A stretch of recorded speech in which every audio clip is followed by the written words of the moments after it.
Ni mu ntara y'amajyepfo mu karere ka Gisagara haravugwa inkuru y'incamugongo aho bamwe mu baturage batangiye kugira ubwoba n'amakenga menshi bavuga bati none niba bamwe mu baturage bagenzi bacu basigaye batunze gerenade mu ngo zabo, cyane ko hari gerenade yabonetse mu rugo rw'umwe muri aba baturage basanzwe batuye ahangaha muri uyu murenge wa Nyanza. Byagiye bigaragara ko iyo gerenade yiberaga mu gikoni, aho bamwe batangiye kuvuga ko ishobora kuba hari uwo yaturikanye, kuko iyi yaje guturitswa nyuma y'uko bitangarijwe mu ruhame ko umugabo w'uyu mugore afite gerenade mu gikoni. Ibi ngibi byose rero nyemerera ngende mbikugezaho ubashe gusobanukirwa neza uko byagenze, cyane ko ibi byabereye aha muri uyu mudugudu ngiye kugenda nkubwira, ndetse ukaza no kugenda umenya aba ba nyir'ubwite, cyane ko twagiye tumenya ko umugabo ari uyu nguyu witwa Mutabaruka Theophile w'imyaka 49 y'amavuko, umugore akaba yitwa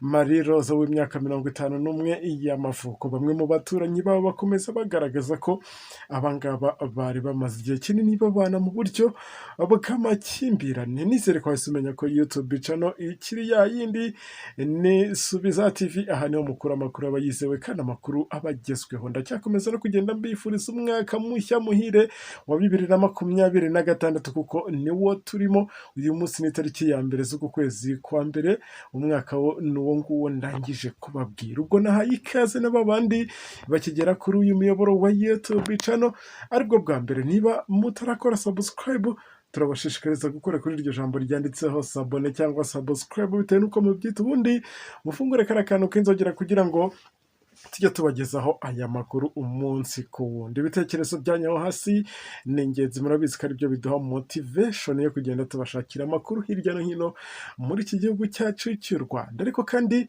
tugarutse mu ntara y'amajyepfo, nakubwira ko iyi ntara ari zimwe mu ntara zifite ibibazo, zikoreye amatoni y'ibibazo, kubera ko ibihabera nta handi hantu tujya twumva, kuko ahangaha nta munsi ushobora kwira hatumvikanye inkuru mbi cyangwa se indi nkuru ijya kugaragara nk'iyo mba ndi bugende mbagezaho, cyangwa se nk'iyi ngiyi ngiye kugenda mbagezaho. Nyemera rero byose ngende mbikubwira ubashe gusobanukirwa neza uko biba byagenze. Ni mu gihe rero bamwe muri aba baturage bari mu nteko rusange, hari ku itariki 30 ubwo buri buke tugera ku munsi w'ejo hashize, ari nabwo ibi ngibi byose byagiye bigaragara. Ni nabwo uyu mugore witwa Marie Rose yazaga guhita atanga umugabo we bari basanzwe batabanye neza, avuga ati n'ubundi uyu nguyu ashobora kuzanyica, reka mbivugira ahangaha mu ruhame. Nibwo yahise avuga ati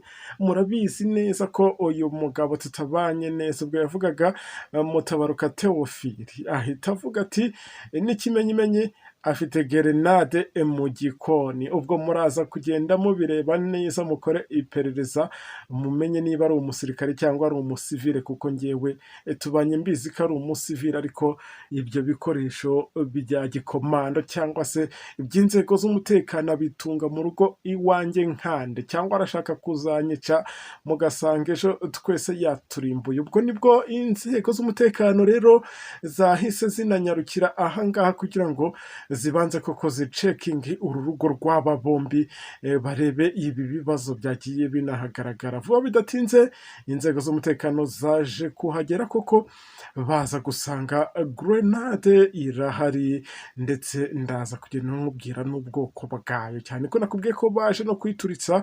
Ubwo byose ugiye kugenda ubigezwaho, nanjye wowe icyo usabwa ni kimwe, no gukomeza ukama time yawe, ugakomeza ukampa umwanya mutoya, kuko urabona iminota tugiye kumarana ni hafi ya nayo. Ubundi nkundi rugendo umenya ibitekerezo byawe muri community, ubashe gusobanukirwa neza ibyabereye ahangaha. Nk'uko rero byagiye bigaragara ko ari mu karere ka Gisagara mu ntara y'amajyepfo, bikaba byabaye ahangaha hatuwe n'abo baturage. Ubwo ni muri uyu mudugudu, nakubwira ko ari umudugudu witwa uw'Akabakene muri aka kagari ka Higiro muri uyu murenge wa Nyanza, naho mu karere ka Gisagara mu ntara y'amajyepfo, nk'uko narindi kugenda mbikubwira. Ibi rero byabaye tariki 31 Ukuboza 2025, ubwo n'ejo turi bwinjire uyu munsi ku itariki ya mbere y'uku kwezi turimo twatangiye kuri uyu mwaka wa 2026. Ibi ngibi rero bikaba byagiye bimenyekana ubwo bamwe mu baturage bakomezaga bashyira amajwi hejuru mu nama yabanjirije umunsi w'ejo hashize. Ubwo nagiye nkubwira ko bari bateranye nk'uko dusanzwe tubizi ko baba bari kugenda biga kuri ibibazo biba bigiye byugarije abaturage, cyane cyane ingo ziba zibanye mu makimbirane. Nibwo rero bagendaga bavugira uyu mugore witwa Nibarere Marie Rose w'imyaka 51 y'amavuko, aho nawe yaje guhita yivugira ko arega uyu mugabo we witwa Mutabaruka Theophile w'imyaka 49 y'amavuko, akakomeza amubwira ko amuhoza ku nkeke n'ibindi byinshi, ndetse anarenzaho ijambo rikomeye avuga ko ngo uyu mugabo we Mutabaruka afite gerenade imanitse mu gikoni, ndetse ibi ngibi akaba yabitangaje ubwo bari mu nteko y'abaturage ku itariki 30 Ukuboza 2025, ubwo hari ejo bundi ku wa kabiri. Ibi byose rero bikimara kuvugwa n'uyu mugore,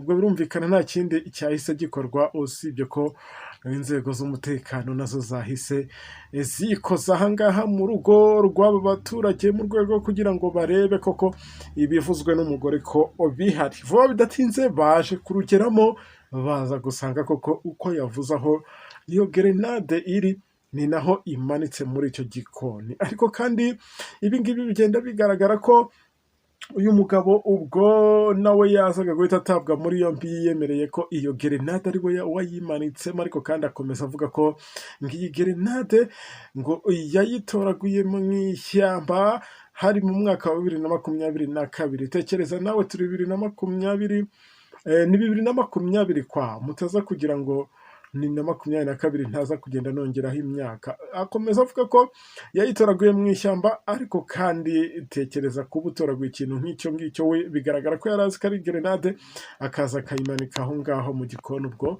icyari kiriho ni uko iyo gerenade ariyo yifashishaga mu gukanga umugore wavuga ati bitagenze gutya na gutya nzakwica, nzaguturitsa. Ubwo rero uyu nakubwira ko yaje guhita atabwa muri yombi, ndetse ubwo umugore akaba nawe ari gukorwaho iperereza kugira ngo habashe kumenyekana niba nta bindi byinshi nyuma y'ibingi, kuko ubwo uyu mugore ntago twavuga ngo nibwo yakwiseho imbone z'amaso ye nga wenda ahita avuga ati iyi ni gerenade, reka njye kubivuga. Ubwo ni ibintu n'ubundi byari bimaze igihe, nuko wenda byasembuwe n'ayo makimbirane bamaze iminsi bafitanye. Ibi ngibi byose bikaba byatumye inzego z'umutekano zinategura icyo gisasu cyangwa se iyo gerenade mu rwego rwo kugira ngo hirindwe cyangwa se hasigasirwe umutekano w'aba baturage. Ibi byose rero nkamwe muba muneze amatwi mba mbivuze kugira ngo byibuze namwe mugende mubikuramo amasomo aba yagiye atandukanye. Nk'icyo kintu uba waramanitse aho ngaho iwawe, umwana we ntazi ubusobanuro bwacyo, azaza agikinisha usange kiramuhitanye. Nk'aba usibye Imana wenda yagiye ibarengera, nk'aho hantu cyari kirine mu gikoni, abana nukuza bashotaho ibiti n'ibiki byose ugasanga kirabasandaje, ni wowe wikoze mu nda, kandi ugasanga bibaye ibibazo bindi ku muryango wawe. Ibi ngibi rero ubwo wowe uneze amatwi, hari ahantu uzi ikintu kidasanzwe, cyangwa se kuri wowe ubwawe ukaba uzi ko hari ikintu ubitse iwawe, nakugira inama yo kubimenyesha inzego z'umutekano kugira ngo ejo n'ejo bundi kitaza kugira ingaruka mbi ibikugiraho, cyangwa se ugasanga bigushyize no mu kaga nk'aka ngaka uyu mugabo yisanzemo. Ngaho nguko rero ibyabereye aha muri Gisagara mu ntara y'Amajyepfo, nanjye nari nabigukurikirane kugira ngo usobanukirwe neza uko byagenze, bikaba byaturutse ku makimbirane bombi bari bafitanye. Ubwo nababwira ngo uyu mwaka mwirinde amakimbirane, mwirinde ibibazo na bagenzi banyu, mubane mu mahoro, ubundi muzahahe muronke. Ndabakunda cyane. Ciao ciao.